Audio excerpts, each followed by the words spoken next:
Hello, welcome back. Very happy to see you all.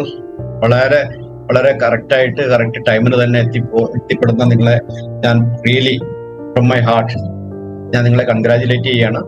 So നമുക്ക് start ചെയ്യാം. എന്താണ് physical health എന്നുള്ളതിനെ കുറിച്ച് നമ്മൾക്കൊന്ന് മനസ്സിലാക്കാം. എല്ലാവരും ആഗ്രഹിക്കുന്നതാണ് ലൈഫിൽ ജയിക്കുക, ലൈഫ് സക്സസ്, ജീവിത വിജയമാണ് എല്ലാവരും ആഗ്രഹിക്കുന്നത്. ആ ജീവിത വിജയത്തിന് ഏറ്റവും ആദ്യം നമ്മൾ പറയുന്ന എല്ലാവരും ജീവിത വിജയം, സക്സസ് എന്ന് പറയുന്ന ആഗ്രഹിക്കുന്ന കാര്യങ്ങൾ നേടുന്നതിനാണ് സക്സസ് എന്ന് ആൾക്കാർ പറയുന്നുണ്ടെങ്കിലും ശരിക്കും പറഞ്ഞാൽ അൾട്ടിമേറ്റ്ലി ഏറ്റവും അവസാനം മനുഷ്യർ ആഗ്രഹിക്കുന്ന കാര്യമാണ് ലൈഫ് ജീവിതത്തിൽ വിജയം നേടുക, സന്തോഷവും സമാധാനത്തോടെ ജീവിക്കുക. അപ്പൊ ലൈഫ് സക്സസിന്റെ ബേസ് എന്ന് പറയുന്ന സന്തോഷത്തോടെയും സമാധാനത്തോടെയും ജീവിക്കുക എന്നുള്ളതാണ്. അപ്പൊ സന്തോഷവും സമാധാനവും എങ്ങനെ ലഭിക്കുക, എങ്ങനെയാണ് സന്തോഷം ലഭിക്കുന്നത്?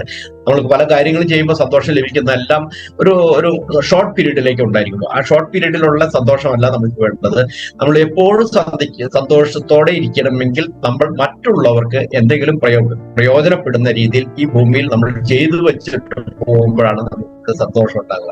നമ്മളെ കുറിച്ച് 10 പേര് പറയുന്ന ഒരു സിറ്റുവേഷൻ, അദ്ദേഹം കാരണം എനിക്ക് ജീവിതത്തിൽ രക്ഷപ്പെടാൻ സാധിച്ചു, അല്ലെങ്കിൽ അദ്ദേഹം കാരണം എന്റെ ഹെൽത്തിൽ ഒത്തിരി വ്യത്യാസം വരുത്താൻ സാധിച്ചു, അല്ലെങ്കിൽ അദ്ദേഹം കാരണം എന്റെ കുടുംബജീവിതത്തിൽ ഒത്തിരി വ്യത്യാസം വരുത്താൻ സാധിച്ചു എന്ന് കേൾക്കുമ്പോഴാണ് നമുക്ക് കൂടുതൽ സന്തോഷം ലഭിക്കും.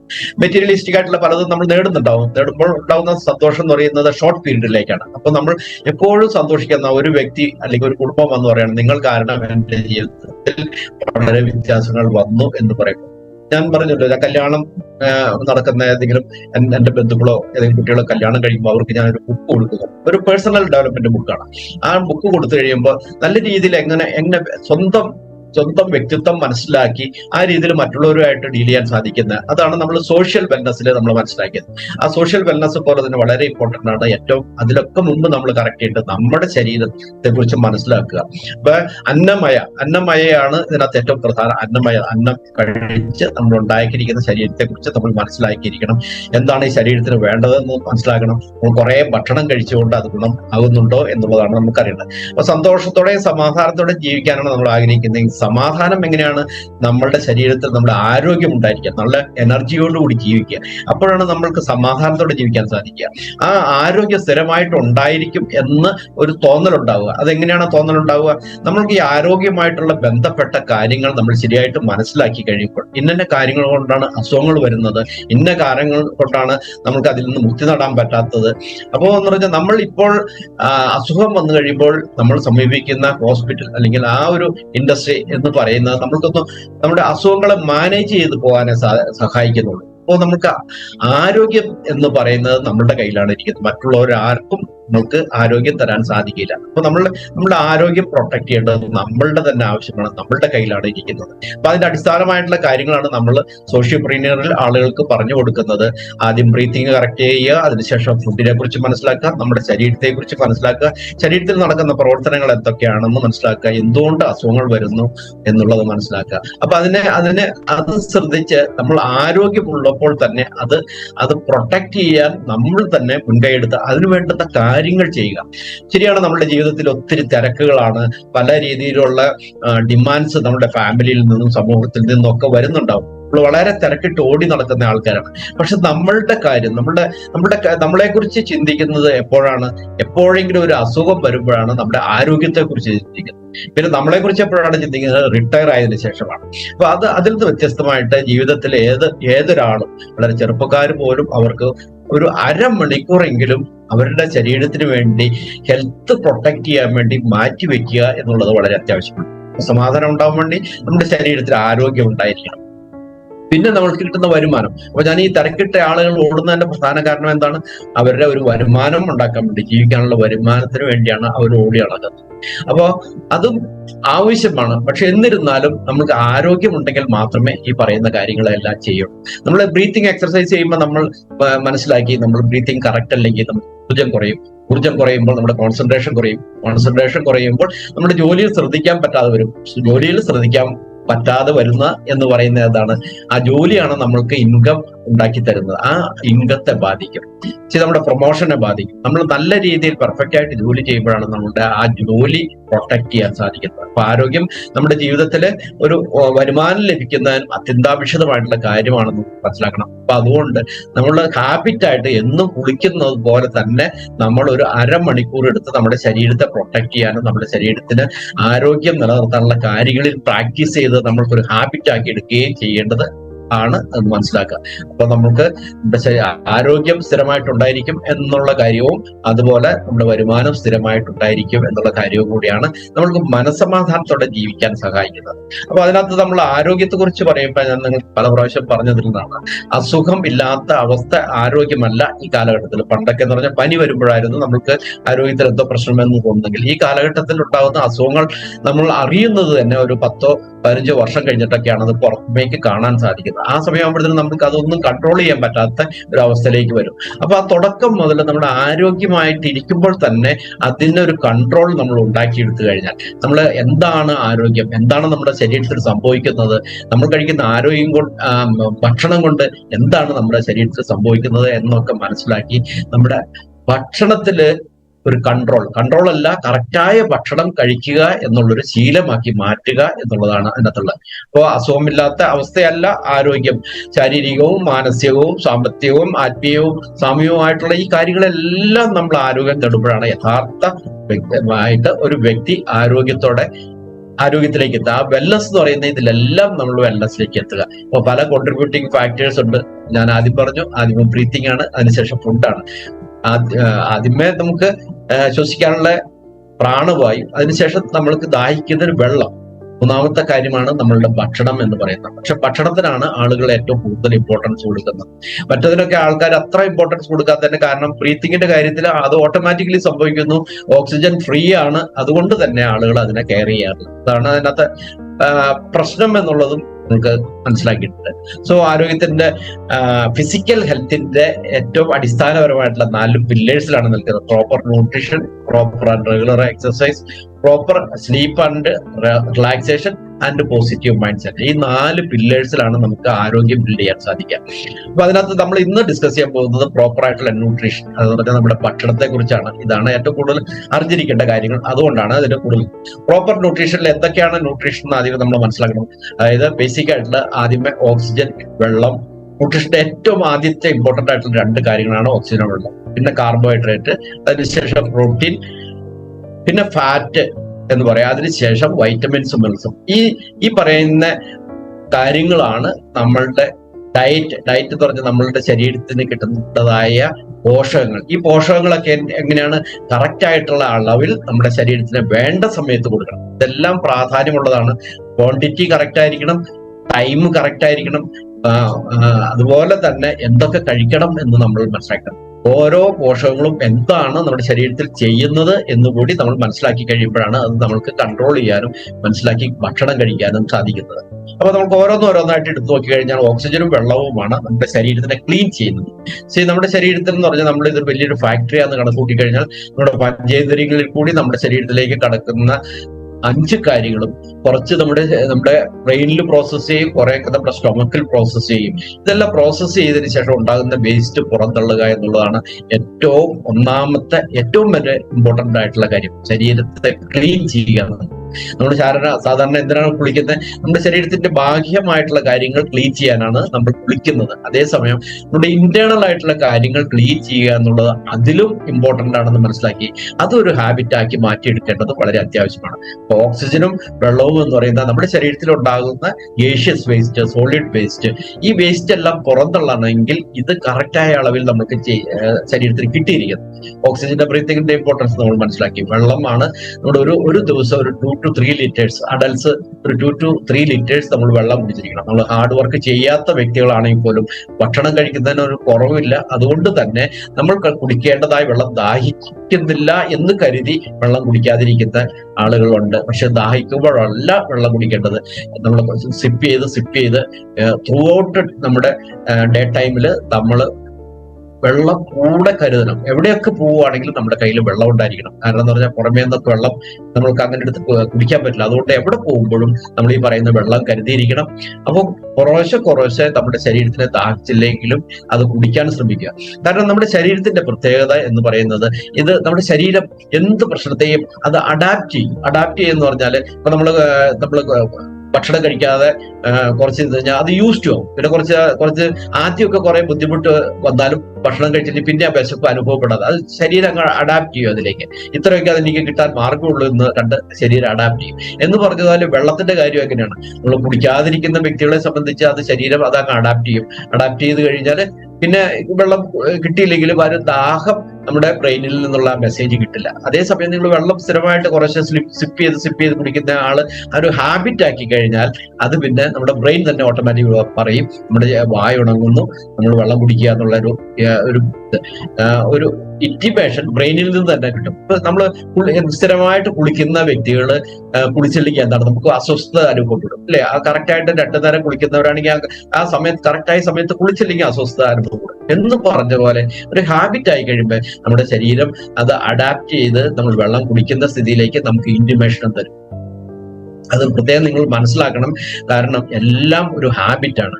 നമ്മളുടെ സംസാരിക്കുന്നത്, നമ്മുടെ പ്രവൃത്തി, മറ്റുള്ളവർ പെരുമാറുന്നത്, ഇതെല്ലാം ഒരു ഹാബിറ്റായിട്ട് ഉണ്ടാക്കിയെടുത്താണ്. നമ്മൾ സോഷ്യൽ വെൽനസ് പഠിക്കുന്ന സമയത്ത് നമ്മൾ ചെറുപ്പം മുതൽ നമ്മളെ മോൾഡ് ചെയ്ത് കൊണ്ടുവന്നിരിക്കുന്ന ആ രീതിയിൽ നിന്നാണ് നമ്മൾക്ക് അത് കിട്ടിയിരിക്കുന്നത്. അപ്പൊ നമ്മൾ മനസ്സിലാക്കേണ്ടത് എല്ലാം ഒരു ഹാബിറ്റാണ്. അപ്പൊ നല്ല ഹാബിറ്റുകൾ അഡാപ്റ്റ് ചെയ്യുക എന്നുള്ളതാണ് ഏറ്റവും വലിയ കാര്യം. അതെങ്ങനെയാണ് ചെയ്യുക? നമ്മളത് പ്രാക്ടീസ് ചെയ്ത് നമ്മൾ അറിഞ്ഞുകൊണ്ട് ഈ ബ്രീത്തിങ് തന്നെ നമ്മൾ ഡീപ്പായിട്ട് ശരിയായ രീതിയിൽ അറിഞ്ഞുകൊണ്ട് ബ്രീത്ത് ചെയ്താണ് അത് പ്രാക്ടീസ് ചെയ്ത് നമ്മൾ ആ ഒരു ഹാബിറ്റ് ഉണ്ടാക്കിയെടുക്കുന്നത്. എന്ന് പറഞ്ഞ പോലെ എല്ലാ കാര്യങ്ങളും വെള്ളം കുടിക്കുന്നതും അറിഞ്ഞുകൊണ്ട്, ദാഹിക്കുന്നില്ലെങ്കിലും ഇത്ര സമയം കഴിയുമ്പോൾ നമ്മൾ വെള്ളം കുടിക്കണം എന്നുള്ള ഒരു പ്രാക്ടീസ് ആക്കിയിട്ടുണ്ട്. എല്ലാ കാര്യങ്ങളും അങ്ങനെയാണ്. അപ്പൊ ആ ഒരു ഇതിലേക്ക് നല്ല ഹാബിറ്റ് ബിൽഡ് ചെയ്യുക. മോശമായിട്ടുള്ള നമ്മളുടെ ശരിയല്ലാത്ത രീതിയിലുള്ള ഹാബിറ്റുകൾ എന്തെങ്കിലും ഉണ്ടെങ്കിൽ അത് ഡിലീറ്റ് ചെയ്യുക, നമ്മുടെ ബ്രെയിനിൽ നിന്ന് ഡിലീറ്റ് ചെയ്യുക. നല്ല ഹാബിറ്റ് നമ്മുടെ ബ്രെയിനിലേക്കും നമ്മുടെ സബ് കോൺഷ്യസ് മൈൻഡിലേക്കും കയറ്റി വിടുമ്പോഴാണ് ഈ ആവശ്യമില്ലാത്ത ഹാബിറ്റ് എല്ലാം പുറന്തള്ളപ്പെടുന്നത്. അപ്പൊ അത് അങ്ങനെ ആക്കി എടുക്കുക. അപ്പൊ വേസ്റ്റ് ശരിക്കും നമ്മുടെ ശരീരത്തിൽ ഉണ്ടാകുന്ന വേസ്റ്റ് പുറന്തള്ളാനാണ് ഓക്സിജനും വെള്ളവും കൂടുതൽ സഹായിക്കുന്നത്. കാരണം ഏകദേശം ഒരു മോർ ദാൻ 60% നമ്മുടെ ശരീരത്തിൽ വാട്ടർ കണ്ടന്റ് ആണ്. അതുകൊണ്ട് അതനുസരിച്ചുള്ള ഹൈഡ്രേഷൻ എപ്പോഴും നടത്തിയിരിക്കണം. അടുത്തത് തന്നെ കാർബോഹൈഡ്രേറ്റ് എന്ന് പറഞ്ഞ സോഴ്സ് ഓഫ് എനർജിയാണ്. നമ്മുടെ ശരീരത്തിന് എനർജി തരുന്ന ഒരു പോഷകമാണ് കാർബോഹൈഡ്രേറ്റ്. ഇത് നമുക്ക് ലഭിക്കുന്നത് നമ്മൾ കഴിക്കുന്ന അരി, ആഹാരം, ഗോതമ്പ്, കിഴങ്ങ് വർഗ്ഗങ്ങൾ, ഇതിലാണ് ഈ പറയുന്ന കാർബോഹൈഡ്രേറ്റ് കൂടുതൽ. അന്നജം എന്ന് പറയും. ഈ അന്നജം നമ്മുടെ സ്റ്റൊമക്കിൽ ചെന്ന് പ്രോസസ് ചെയ്ത് അതിലുള്ള ഗ്ലൂക്കോസ് നമ്മുടെ ബ്ലഡിൽ ചെന്ന് അത് ഓരോ കോശങ്ങളിലും എത്തി ഓക്സിജനുമായിട്ട് ചേർന്ന് ബേൺ ചെയ്തിട്ടാണ് നമുക്ക് എനർജി ലഭിക്കുന്നത്. ഏകദേശം നമ്മളുടെ എനർജി ഒരു 50% എനർജി ലഭിക്കുന്നത് നമ്മൾ കഴിക്കുന്ന കാർബോഹൈഡ്രേറ്റിൽ നിന്നാണ്.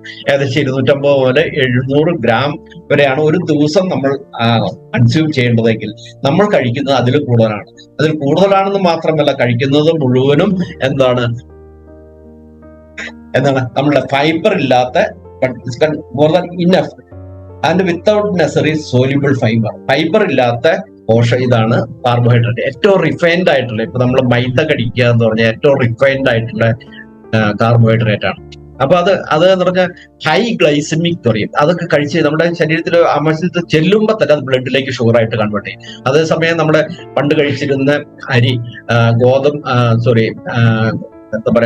തവിട് കൂടുതലുള്ള അരി കഴിച്ചു കഴിയുമ്പോൾ അതിനകത്ത് ആ ഒരു ഫൈബർ ഉണ്ടായിരുന്നു. അപ്പൊ അത് നമ്മുടെ ശരീരം അബ്സോർബ് ചെയ്യുക, ആഗിരണം ചെയ്യാൻ കുറച്ച് സമയം എടുക്കും. പക്ഷെ മറ്റതെല്ലാം എന്ന് പറഞ്ഞാൽ കൂടുതൽ ഷുഗറാണ്. അപ്പോൾ നമ്മളുടെ ആവശ്യത്തിനുള്ള കൂടുതൽ, നമ്മളുടെ എനർജിക്ക് വേണ്ടതിൽ കൂടുതൽ കാർബോഹൈഡ്രേറ്റ് നമ്മൾ കൺസ്യൂം ചെയ്യുന്ന ഒരു സ്ഥിതിയാണ് നമ്മൾ.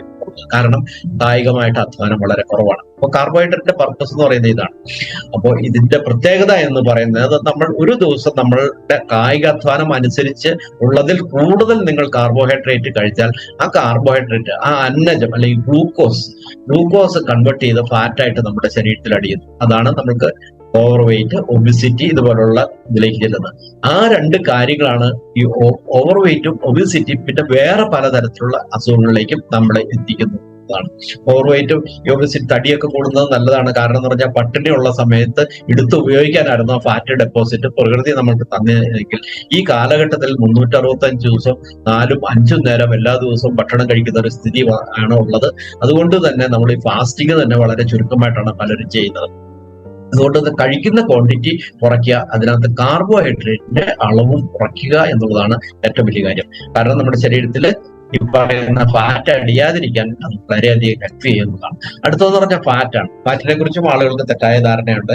സോഴ്സ് ഓഫ് എനർജി 20% എനർജി എന്ന് പറഞ്ഞാൽ ഈ ഫാറ്റും കത്തി ആണ് നമ്മുടെ ശരീരത്തിൽ ഫാറ്റ്, നമ്മൾ കഴിക്കുന്ന ഫാറ്റ് അല്ലെങ്കിൽ പാലിലോ മുട്ടയിലോ ഒക്കെ ഉള്ള ഈ പറയുന്ന ഫാറ്റ് അല്ലെങ്കിൽ കൊളസ്ട്രോൾ, ഇതെല്ലാം ബേൺ ചെയ്തിട്ടും നമ്മൾക്ക് എനർജി ലഭിക്കും. പക്ഷെ നമുക്ക് അതിൽ കൂടുതൽ അന്നജം അല്ലെങ്കിൽ ഗ്ലൂക്കോസ് നമ്മുടെ ബ്ലഡിലുണ്ടെങ്കിൽ ഫാറ്റ് ഉപയോഗിക്കില്ല.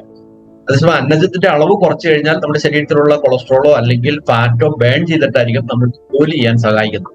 അപ്പൊ എനർജി സോഴ്സ് ആണ്. പക്ഷെ നമ്മൾ ഇവിടുത്തെ പ്രധാന പ്രശ്നം എന്ന് പറയുന്നത് നമ്മൾ കൺസ്യൂം ചെയ്യുന്ന ഫാറ്റ് എന്ന് പറയുന്നത് അൺസാച്ചുറേറ്റഡ് ഫാറ്റ് ആണ് നമ്മുടെ ശരീരത്തിന് ആവശ്യമുള്ളത്. പൂരിത കൊഴുപ്പ് ആണ് നമ്മൾ കൂടുതൽ കഴിക്കുന്നത്. അപൂരിത കൊഴുപ്പാണ് നമ്മുടെ ശരീരത്തിന് ആവശ്യമുള്ളത്. അപൂരിത കൊഴുപ്പിന്റെ പ്രത്യേകത എന്ന് പറഞ്ഞാൽ അത് HDL കൂട്ടും, LDL കുറയ്ക്കും. അതിനകത്ത് ഏറ്റവും പ്രത്യേകത ഉള്ളതെന്ന് പറഞ്ഞാൽ omega-3 ഫാറ്റി ആസിഡ്. പണ്ടൊക്കെ മീൻ ഗുളിക എന്നൊക്കെ പറയുന്നത് ലഭിച്ചിട്ടുണ്ട്. ആ മീൻ ഗുളികളെ omega-3 ഫാറ്റി ആസിഡ് നമ്മുടെ ശരീരത്തെ വളരെ കൂട്ടി അത് LDL-നെ HDL ആയിട്ട് കൺവേർട്ട് ചെയ്യാൻ സഹായിക്കുന്ന ഒരു പോഷകമാണ് ഈ omega-3 എന്ന് പറയുന്നത്. അപ്പൊ omega-3യുടെ പ്രത്യേകത അതാണ്. പിന്നെ ഫാറ്റ് ആളുകൾ അവോയ്ഡ് ചെയ്യും. കാരണം സർട്ടൻ ഏജ് കഴിയുമ്പോൾ തടി വയ്ക്കുന്നു, കൊളസ്ട്രോൾ ഉണ്ടാവുന്നു, പ്രഷർ കൂടുന്നു. അപ്പോൾ ഫാറ്റ് അവോയ്ഡ്. ഫാറ്റ് എന്ന് പറയുന്നതാണ് നമ്മുടെ ശരീരത്തിനെ പ്രൊട്ടക്ട് ചെയ്യുന്നത്. ആ പ്രൊട്ടക്ട് ചെയ്യാൻ വേണ്ടി ഇത് വളരെ അത്യാവശ്യമാണ് ഫാറ്റ് എന്ന് മനസ്സിലാക്കുക. നമ്മുടെ സ്കിന്നിലുള്ള ഫാറ്റാണ് നമ്മുടെ ബോഡി ടെമ്പറേച്ചർ കൺട്രോൾ ചെയ്യുന്നത്. അതുപോലെ തന്നെ ഓരോ കോശങ്ങളെയും ഫാറ്റ് പൊതിഞ്ഞാണ് അതിനെ പ്രൊട്ടക്ട് ചെയ്യുന്നത്. അതുപോലെ തന്നെ ഓരോ ഓർഗനെയും ഫാറ്റിന്റെ ഒരു ചെറിയ ലെയർ വെച്ചിട്ടാണ് അതിനെ പ്രൊട്ടക്ട് ചെയ്യുന്നത്. ആ ലെയറിന്റെ തിക്നെസ് കൂടുമ്പോഴാണ് നമുക്ക് ഈ പറയുന്ന കൊളസ്ട്രോൾ ഒക്കെ പ്രശ്നം വരുന്നത്. നമ്മുടെ ഓരോ ഓർഗൻസിന്റെ പുറത്ത് ഈ ഫാറ്റ് ഡെപ്പോസിറ്റ് ഉണ്ടാവും. ഡെപ്പോസിറ്റ് എന്ന് പറഞ്ഞാൽ ഡെപ്പോസിറ്റ് പ്രൊട്ടക്ഷൻ ഉണ്ടാവും. അത് ഡെപ്പോസിറ്റ് ആകുമ്പോഴാണ് പ്രശ്നം വരുന്നത്. അതേപോലെ തന്നെ നമ്മുടെ ഓരോ ഓർഗൻസിന്റെ ഉള്ളിലും, ഇപ്പൊ നമ്മുടെ എസ്പെഷ്യലി നമ്മുടെ ബ്ലഡ് വെസൽസിലൊക്കെ ഇത് വന്ന് അതിന്റെ അടിഞ്ഞിട്ടാണ് നമുക്ക് പ്രഷർ പോലുള്ള അസുഖങ്ങൾ ഉണ്ടാവാനുള്ള കാരണം എന്ന് പറയുന്നത്. ഒമേഗ ഫാറ്റി ആസിഡ് നമ്മൾ വളരെ അനുഗ്രഹീതരാണ്. കാരണം എന്ന് പറയുന്നത് ഈ നമ്മൾക്ക് ലഭിക്കുന്ന മത്തിയിലും അയിലയിലും ഈ omega-3 കൂടുതൽ അടങ്ങിയിട്ടുണ്ട്. സുലഭമായിട്ട് ലഭിക്കുന്ന ഒരു കാര്യമാണ്. ഇപ്പോഴാണ് ഈ മത്തിക്കൊക്കെ ഭയങ്കര വില. കാരണം അത് കൺസ്യൂം ചെയ്യുന്ന ആളുകളുടെ എണ്ണം കൂടിയതായിരിക്കും. പണ്ട് പാവങ്ങളുടെ ഒരു ഭക്ഷണമായിരുന്നു. അതിലാണ് omega-3. പക്ഷെ അതൊക്കെ വറുത്ത് പൊരിച്ച് കഴിക്കുമ്പോൾ അതിനകത്തുള്ള omega-3 ഒക്കെ നഷ്ടപ്പെടുന്നത്. ശരിക്കും ബോയിൽ ചെയ്ത് അല്ലെങ്കിൽ സ്റ്റീം ചെയ്തൊക്കെയാണ് പലരും കഴിക്കുമ്പോഴാണ് അതിന്റെ ശരിയായ ഗുണം കിട്ടുന്നത്. അതൊക്കെ പറഞ്ഞു കഴിഞ്ഞാൽ പലർക്കും ബുദ്ധിമുട്ടാണ് അങ്ങനെയൊക്കെ ചെയ്യാൻ വേണ്ടി. അടുത്തത് പറഞ്ഞാൽ പ്രോട്ടീൻ. അപ്പൊ പ്രോട്ടീൻ എന്ന് പറയുന്നതാണ് നമ്മുടെ ശരീരത്തിന്റെ ബിൽഡിംഗ് ബ്ലോക്ക് എന്ന് പറയുന്നത്. നമ്മുടെ ശരീരം നിർമ്മിച്ചിരിക്കുന്ന എല്ലാം, നമ്മുടെ ശരീരത്തിലുള്ള എന്തും ബോണാണെങ്കിലും എൻസൈംസ് ആണെങ്കിലും ബ്ലഡ് ആണെങ്കിലും നമ്മുടെ കോശങ്ങളാണെങ്കിലും സ്കിന്നാണെങ്കിലും ഇതെല്ലാം ബിൽഡ് ചെയ്യപ്പെടുന്നത് നമ്മൾ കഴിക്കുന്ന പ്രോട്ടീനിൽ നിന്നാണ്. ഇവിടെ നിന്നാണ് പ്രോട്ടീൻ ലഭിക്കുന്നത്. മാംസ്യം എന്ന് പറയുന്നത് മത്സ്യം, മാംസം, മുട്ട, പാല്, ഇതിലാണ് ഏറ്റവും കൂടുതൽ പ്രോട്ടീനാണ്. പ്രോട്ടീൻ എന്ന് പറഞ്ഞാൽ അതാത് ദിവസം കഴിച്ചാൽ മാത്രമേ അതുള്ളൂ. ഓരോ ദിവസവും ആവശ്യമുള്ള പ്രോട്ടീൻ നമ്മൾ കഴിക്കണം. അതായത് നമ്മുടെ ബോഡി വെയിറ്റ് അനുസരിച്ച് ഒരു 1 kg ബോഡി വെയിറ്റിന് 2 grams ഓഫ് പ്രോട്ടീൻ ഡെയിലി വേണം. കാരണം ഈ പ്രോട്ടീനാണ് നമ്മുടെ ശരീരത്തിന്റെ കോശങ്ങളും എല്ലാം ബിൽഡ് ചെയ്യപ്പെട്ടിരിക്കുന്നത്. അപ്പൊ അവിടെ എങ്ങനെയാണ്, നമ്മൾ ഒരു കുഞ്ഞു കുട്ടി അമ്മയുടെ ഉദരത്തിലുണ്ടായി, അത് 1, 2, 2, 4 അങ്ങനെ ഓരോ കോശങ്ങൾ മൾട്ടിപ്ലൈ ചെയ്തിട്ടാണ് വളരുന്നത്. വളർച്ച നിന്ന് കഴിയുമ്പോൾ പിന്നെ 20 വയസ്സോടുകൂടി തന്നെ നമ്മൾ പലരുടെയും വളർച്ച നിൽക്കും. വളർച്ച നിന്ന് കഴിഞ്ഞാൽ പിന്നെ നമ്മുടെ ശരീര കോശങ്ങൾ എപ്പോഴും നശിച്ചുകൊണ്ടിരിക്കണം. എല്ലാ മില്ലി സെക്കൻഡിലും കുറെ കോശങ്ങൾ നശിക്കും, അത് റീപ്ലേസ് ചെയ്യും. അതിനുള്ള നല്ല വളരെ സോഫിസ്റ്റിക്കേറ്റഡ് ആയിട്ടൊരു സംവിധാനമാണ് നമ്മുടെ ബോഡി എന്ന് പറയുന്നത്. അത് റിപ്പയർ ചെയ്യപ്പെടും. ആ റിപ്പയർ ചെയ്യുമ്പോഴാണ് നമ്മൾക്ക് പല കോശങ്ങളും ഡെത്ത് സംഭവിച്ച് കേടായി അത് റിപ്പയർ ചെയ്യപ്പെടാതെ വരുമ്പോഴാണ് ആ ഓരോ ഏതാണോ ഓർഗൻസിന് ഓരോ അസുഖങ്ങളിലേക്ക് വരുന്നത്. പ്രോട്ടീന്റെ ഇമ്പോർട്ടൻസ് മനസ്സിലാക്കുക. അതാണ് ബിൽഡിംഗ് ബ്ലോക്ക്. അത് അതാത് ദിവസം കിട്ടും. കാർബോഹൈഡ്രേറ്റ് കൂടുതൽ കഴിച്ചാൽ അത് നമ്മുടെ ശരീരത്തിൽ സ്റ്റോർ ചെയ്യപ്പെടും. ഫാറ്റ് കൂടുതൽ കഴിച്ചാൽ അതും നമ്മുടെ ശരീരത്തിൽ സ്റ്റോർ ചെയ്യപ്പെടും. പക്ഷെ ഈ പ്രോട്ടീൻ എന്ന് പറയുന്നത് നമ്മുടെ ശരീരത്തിൽ സ്റ്റോർ ചെയ്യപ്പെടില്ല. അതുകൊണ്ട് മനസ്സിലാക്കേണ്ടതെന്ന് പറഞ്ഞാൽ ചില ദിവസം വളരെയധികം മീറ്റ് കഴിച്ചു എന്ന് വിചാരിക്കാം. ഒരു കോഴിയൊക്കെ തന്നെ ഒരു മക്കൾക്കൊക്കെ കൊടുത്ത് ഒരു കോഴി മൊത്തം ഒരു ദിവസം കഴിച്ചു കഴിഞ്ഞാൽ അത് പ്രയോജനപ്പെടില്ല എന്നാണ് മനസ്സിലാക്കണം. അതിന്റെ സയൻസ് അതാണ്. അപ്പോൾ നമ്മൾക്ക് ആവശ്യമുള്ളത് അങ്ങനെയാണ്. ഒരു 50 kg ബോഡി വെയിറ്റ് ഉള്ള ആൾക്ക് ഒരു ദിവസം 100 gram എങ്കിലും പ്രോട്ടീൻ ലഭിച്ചിരിക്കണം. അതാണ് നമ്മുടെ ശരീരത്തിനെ ബിൽഡ് ചെയ്യുക, റിപ്പയർ ചെയ്യുക. രാത്രി ഉറങ്ങുമ്പോഴാണ് ഇത് റിപ്പയറിങ് നടക്കുന്നത്. അടുത്തത് പറഞ്ഞാൽ വൈറ്റമിൻസും മിനറൽസും ആണ്. ഇതാണ് നമ്മുടെ ശരീരത്തിന്റെ പ്രതിരോധ ശേഷി ഉണ്ടാക്കിയെടുക്കുന്നത് വൈറ്റമിൻസും മിനറൽസും. അതുപോലെ നമ്മുടെ ശരീരത്തിന്റെ എല്ലാ പ്രവർത്തനങ്ങളും കൺട്രോൾ ചെയ്യാൻ കറക്റ്റായ അളവിൽ നമ്മൾക്ക് വൈറ്റമിൻസും മിനറൽസും ലഭിച്ചിരിക്കുന്നു. മെറ്റാബോളിക് ഫംഗ്ഷൻ എന്ന് പറയും. അപ്പൊ ഇതെല്ലാം കിട്ടുന്നത് നമുക്ക് റോ ആയിട്ടുള്ള വെജിറ്റബിൾസും ഫ്രൂട്ട്സിൽ നിന്നാണ്. സ്കിന്നിൽ കൊടുത്തിരിക്കുന്ന കളർന്ന് പ്രകൃതി തന്നിരിക്കുന്ന വളരെ വലിയൊരു അനുഗ്രഹമാണ്. അത് ഫൈറ്റോ ന്യൂട്രിയൻസ് എന്ന് പറയും. അത് നമ്മുടെ ശരീരത്തിന് വളരെ ഗുണം ചെയ്തതാണ്. പക്ഷെ ആരും ഈ സ്കിന്ന് ഉപയോഗിക്കുന്ന ആൾക്കാർ വളരെ കുറവാണ്. കാരണം പേടിയാണ്, മരുന്നടിച്ചൊക്കെ വരുന്നതുകൊണ്ട് നമ്മൾക്ക് ഭയമാണ് ആ തൊലി കഴിക്കാൻ വേണ്ടി. അപ്പൊ അത് നോക്കിക്കഴിയുമ്പോ ഈ വൈറ്റമിൻസും മിനറൽസും പ്രോട്ടീനെ പോലെ തന്നെ അതാത് ദിവസം ആവശ്യമുള്ളത് വളരെ ചെറിയ എമൗണ്ടൊക്കെയാണ് ഓരോ തരത്തിലുള്ള വൈറ്റമിൻസ് നമ്മുടെ ശരീരത്തിന് ആവശ്യമുള്ളത്. അത് കൂടുതൽ കഴിക്കുന്നത് പ്രശ്നമാണ്, കൂടുതൽ കഴിക്കേണ്ട ആവശ്യമില്ല. പക്ഷെ ശരിയായ അളവിൽ എല്ലാ തരത്തിലുള്ള വൈറ്റമിൻസും മിനറൽസും നമ്മുടെ ശരീരത്തിന് ലഭിച്ചാലേ ശരീരത്തിന്റെ പ്രവർത്തനം നല്ല രീതിയിൽ നടക്കുകയുള്ളൂ. നമ്മുടെ ശരീരത്തിന് ഈ പറയുന്ന പ്രതിരോധ ശേഷി, ഇമ്മ്യൂണിറ്റി കൂട്ടാനും അത് സഹായിക്കുന്നതാണ്. അത് നമ്മുടെ ലിംഫാറ്റിക് സിസ്റ്റമാണ്. ലിംഫാറ്റിക് സിസ്റ്റം എന്ന് പറയുന്നത് ഒരു പറയുന്ന ലിംഫാറ്റിക് ഫ്ലൂയിഡ് ആണ് നമ്മുടെ ശരീരത്തിലെ കുറെ വേസ്റ്റ് ഒക്കെ പുറന്തള്ളാൻ സഹായിക്കുന്നത്. അത് വരുന്ന ഈ പറയുന്ന പ്രോട്ടീൻ വേസ്റ്റ്, അതുപോലെ കാർബോഹൈഡ്രേറ്റ് വരുന്ന വേസ്റ്റ്, ഇതൊക്കെ പുറന്തള്ളാൻ സഹായിക്കുന്നത് ലിംഫാറ്റിക് ഫ്ലൂയിഡ്സ് ആണ്. അതും ബ്ലഡിൽ കൂടി നമ്മൾ ശരിയായ രീതിയിൽ എല്ലാ കോശങ്ങളിലേക്കും എത്തിച്ചാൽ മാത്രമേ അത് കിട്ടുള്ളൂ. നമ്മൾ ബ്ലഡ് സർക്കുലേറ്റ് ചെയ്യാൻ നമ്മുടെ ലങ്സും ഹാർട്ടും ഉപയോഗിച്ച് സാധിക്കുമെങ്കിൽ നമ്മുടെ ലിംഫാറ്റിക് ഫ്ലൂയിഡ്, അതായത് നമ്മുടെ ഓരോ ജോയിന്റ്സിലൊക്കെയാണ് ആ പറയുന്ന ലിംഫാറ്റിക് ഇരിക്കുന്നത്. ആ സ്റ്റോർ ചെയ്തിരിക്കുന്ന അവിടെ നിന്ന് പമ്പ് ചെയ്യണമെങ്കിൽ നമ്മൾ ഫിസിക്കൽ ആക്ടിവിറ്റി, ഓരോ ജോയിന്റ്സും ഇളക്കുമ്പോഴാണ് ആ ഗ്ലാൻസിൽ നിന്ന് ഇത് പുറപ്പെട്ട് ഓരോ ചെറിയ ചെറിയ സാക്കിൽ സൂക്ഷിച്ചിട്ടുണ്ടാവും. അവിടെ നിന്ന് ബ്ലഡിൽ കൂടി പലയിടത്തേക്ക് എത്തണമെങ്കിൽ ഫിസിക്കൽ ആക്ടിവിറ്റി വേണം. അപ്പൊ എങ്ങനെയാണ് ഇന്റർകണക്ട് ചെയ്തിരിക്കുന്നത് നോക്കും. അപ്പൊ നമ്മൾക്ക് ഇമ്മ്യൂണിറ്റി കൂട്ടണമെങ്കിൽ ഈ പോഷകങ്ങൾ ഇഷ്ടംപോലെ കഴിച്ചുകൊണ്ട് ഇമ്മ്യൂണിറ്റി കിട്ടില്ല എന്നുകൂടി പറയാൻ വേണ്ടിയാണ്. അപ്പൊ നമ്മുടെ ഫിസിക്കൽ ആക്ടിവിറ്റി കൂടി ഉണ്ടെങ്കിലാണ് നമ്മുടെ പലതരത്തിലുള്ള വേസ്റ്റ് പുറന്തള്ളാൻ അത് സഹായിക്കുക എന്നുകൂടി മനസ്സിലാക്കുക. സോ ഇനി അസുഖങ്ങളാണ്. എന്താണ്ടായിരുന്നു പഴയ കാലഘട്ടത്തിൽ ഉണ്ടായിരുന്ന അസുഖങ്ങളാണ് ഈ കൊടുത്തിരിക്കുന്ന diphtheria, malaria, tuberculosis, whooping cough, smallpox, plague, ഇതുപോലുള്ള അസുഖങ്ങൾ. ഇത് പകർച്ചവ്യാധികളാണ്. എങ്ങനെ ഈ പകർച്ചവ്യാധികൾ വന്നു എന്ന് നമ്മൾ മനുഷ്യർ കണ്ടെത്തിയത് ഈ മൈക്രോസ്കോപ്പ് കണ്ടെത്തിയതിനു ശേഷമാണ്. ഇതാണ് നമ്മളുടെ ഒപ്റ്റിക്കൽ മൈക്രോസ്കോപ്പ് എന്ന് പറയുന്നത്. ഈ ഒപ്റ്റിക്കൽ മൈക്രോസ്കോപ്പ് കണ്ടുപിടിച്ചപ്പോൾ നമ്മൾ മനസ്സിലാക്കി damage was caused by bacteria, fungus and viruses. ഈ ഘടകങ്ങളാണ് ഈ അസുഖങ്ങൾ ഉണ്ടാക്കുന്നതെന്ന് മനസ്സിലാക്കിയതിനു ശേഷമാണ് നമ്മൾ വാക്സിനേഷൻ കണ്ടുപിടിച്ചു. അതുകൂടാതെ ആന്റിബയോട്ടിക്സ് കണ്ടുപിടിച്ചു. ഇതൊക്കെ കണ്ടുപിടിച്ചിട്ടാണ് ഈ പറഞ്ഞ അസുഖങ്ങളെയൊക്കെ നമ്മൾക്ക് ഒഴിവാക്കാൻ സാധിച്ചത്. അപ്പോൾ അന്ന് കണ്ടുപിടിച്ച ഒപ്റ്റിക്കൽ മൈക്രോസ്കോപ്പാണ്. ഈ കാലഘട്ടത്തിൽ എന്താണ് അസുഖങ്ങൾ, ഇതൊക്കെയാണ് നമ്മൾ ഇപ്പൊ ഈ പഴയ ആദ്യം കാണിച്ച അസുഖങ്ങൾ എന്ന് പറഞ്ഞാൽ സാധാരണ എവിടെയെങ്കിലും ഒക്കെ ഒരു വില്ലേജിലോ ഒരു സ്ഥലത്ത് വന്നു കഴിഞ്ഞാൽ, ഒരു കുടുംബത്തിലോ വന്നു കഴിഞ്ഞാൽ കുടുംബത്തിലുള്ള എല്ലാവർക്കും അത് പകർച്ചവ്യാധിയായിരുന്നു. പകർന്ന് പല ആളുകൾക്കും വന്ന് അത് എല്ലായിടത്തും പടർന്നു പിടിക്കുന്ന ഒരു സിറ്റുവേഷൻ ഉണ്ടായിരുന്നു. എന്നാൽ നോക്കുക, ഈ അസുഖങ്ങളെല്ലാം heart attack, diabetes, hypertension, Alzheimer's, cancer, asthma, stroke, arthritis, ഒന്നും പകർച്ചവ്യാധികളല്ല. ശരിയാണോ? പകർച്ചവ്യാധികളല്ല. പക്ഷെ ഈ അസുഖങ്ങളാണ് ഈ കാലഘട്ടത്തിന്റെ അസുഖങ്ങൾ. ഇത് ഭയങ്കര അടിത്തമുള്ള അസുഖമാണെന്നൊക്കെ പണ്ടും പറഞ്ഞിരുന്നു. പക്ഷെ ഏറ്റവും ഡേഞ്ചറസ് ആയിട്ടുള്ള അസുഖങ്ങളാണെന്ന് ഇപ്പൊ ആളുകൾ തിരിച്ചറിഞ്ഞു. അതിനെ കൺട്രോൾ ചെയ്യുക എന്നുള്ളതിലേക്ക് അത് എത്തിയതുകൊണ്ടാണ് ഈ പറയുന്ന ജിമ്മും പറയുന്ന ബ്രീത്തിങ് എക്സർസൈസ് പ്രോഗ്രാമും അങ്ങനെ ആളുകൾ ഹെൽത്തിനെ കുറിച്ച് കോൺഷ്യസ് ആയി. കാരണം ഈ അസുഖങ്ങൾ വന്ന് നമ്മൾ ഏതെങ്കിലും ഹോസ്പിറ്റലിലോ എവിടെയെങ്കിലും പോയി ട്രീറ്റ്മെന്റ് എടുത്തു കഴിഞ്ഞാൽ ഇത് കൺട്രോൾ ചെയ്ത് ജീവിക്കാമെന്നല്ലാതെ ഈ അസുഖങ്ങൾ ആർക്കെങ്കിലും മാറിയതായിട്ട് നിങ്ങൾക്ക് അറിവുണ്ടോ? ഒന്ന് ചിന്തിച്ചു നോക്കുക നമ്മുടെ കുടുംബത്തില്. കാരണം ഇത് പകർച്ചവ്യാധികൾ അല്ലെങ്കിൽ കൂടി ഇതിൽ ഏതെങ്കിലും ഓരോ അസുഖങ്ങളൊക്കെ നിങ്ങളുടെ കുടുംബത്തില് ഓരോരുത്തർക്കും ഉണ്ടായിരിക്കും എന്നുള്ളത് മനസ്സിലാക്കുക. ഇത് പകർച്ചവ്യാധി അല്ല എന്നിട്ട് കൂടി. അപ്പൊ അത് മനസ്സിലാക്കുന്നത് ആ രീതിയിലാണ്. ഇതിന്റെ കാരണങ്ങൾ മനസ്സിലാക്കി അതനുസരിച്ച് പ്രിക്കോഷൻസ് എടുക്കുക, അതിനുള്ള തടയിടുക എന്നുള്ളത് നമ്മുടെ കയ്യിലാണ്. ഇത് വന്നതിന് ശേഷം നമ്മൾ ഹോസ്പിറ്റലിൽ പോയിട്ട് കാര്യമില്ല. ഇത് എങ്ങനെ സംഭവിക്കുന്നു എന്ന് നമ്മൾ പഠിച്ചതും മനസ്സിലാക്കിയതും ഈ പറയുന്ന മൈക്രോസ്കോപ്പുകൾ. ഇതാണ് ഒപ്റ്റിക്കൽ മൈക്രോസ്കോപ്പിൽ എന്ന് പറയും. ഡിജിറ്റൽ മൈക്രോസ്കോപ്പ് ആയി കഴിഞ്ഞപ്പോൾ നമ്മുടെ ശരീരകോശത്തിന്റെ അങ്ങേയറ്റം വരെ പോയി എന്ത് സംഭവിക്കുന്നു എന്ന് നമുക്ക് കാണാൻ സാധിച്ചപ്പോഴാണ് ഈ അസുഖങ്ങൾ വരാനുള്ള കാരണം കണ്ടെത്തിയത്. ആ കാരണങ്ങൾ എന്താണെന്ന് വെച്ച് കഴിഞ്ഞാൽ ഇത് ഉണ്ടാകുന്നതിന്റെ damage is caused by the disturbance of internal molecular function. ഏറ്റവും അങ്ങേറ്റത്ത് മോളിക്കുലർ ലെവലിൽ ഉണ്ടാകുന്ന ചില ഡിസ്റ്റർബൻസ് ആണ് ഈ അസുഖങ്ങൾക്ക്.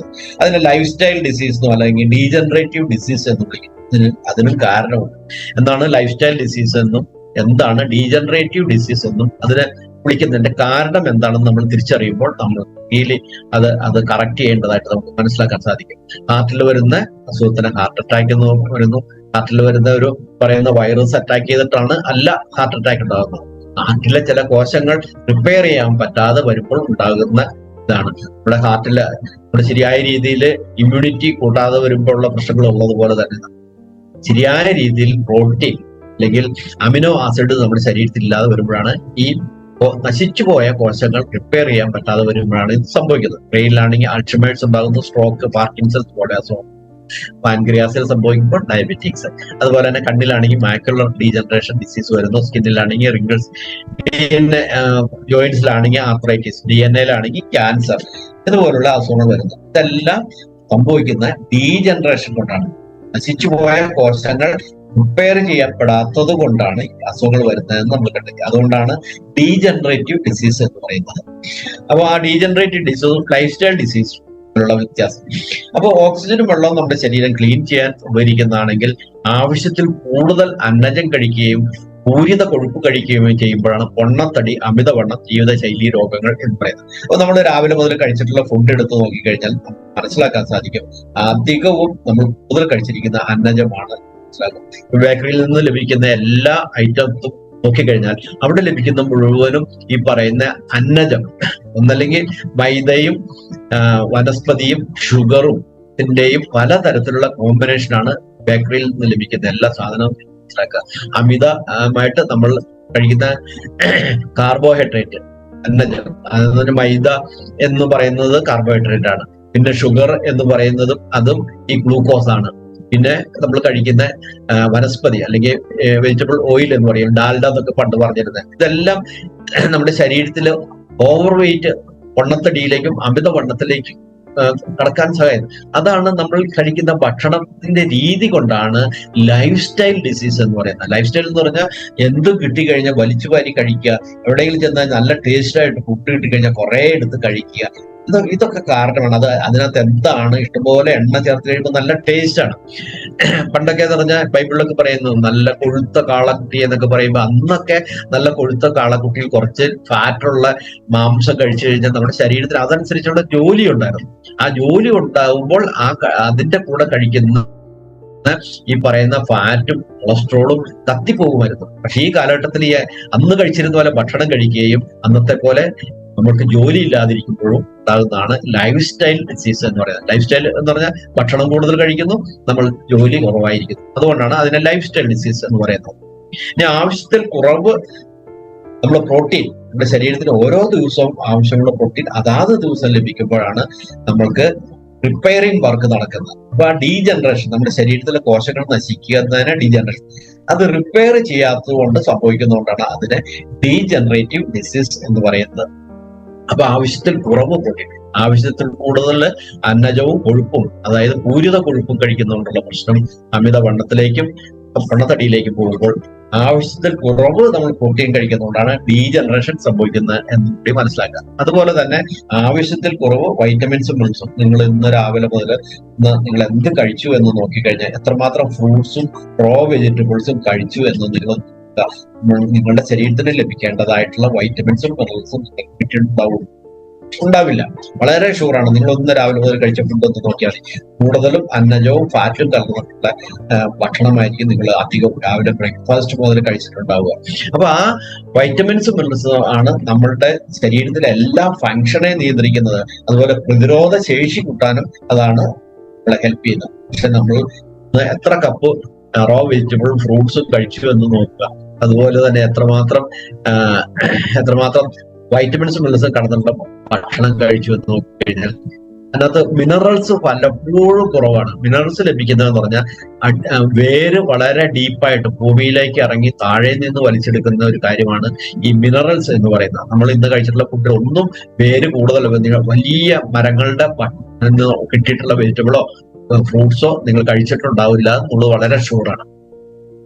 അപ്പൊ എല്ലാ ഫ്രൂട്ട്സും ഉണ്ടാകുന്ന പറഞ്ഞാൽ വേരിന്റെ നീളം കുറഞ്ഞ ഫ്രൂട്ട്സ്, അതുപോലെ വെജിറ്റബിൾസ്, അതുപോലെ മാങ്ങ, ചക്ക, അതുപോലുള്ളതൊക്കെയാണ് വേര് താഴേക്ക് ആഴ്ന്നിറങ്ങി ഈ പറയുന്ന മിനറൽസ് വലിച്ചെടുത്ത ഫ്രൂട്ട്സ് ഫ്രൂട്ട്സോ അല്ലെങ്കിൽ വെജിറ്റബിൾസ് എന്ന് പറയുന്നതിന് കാരണം.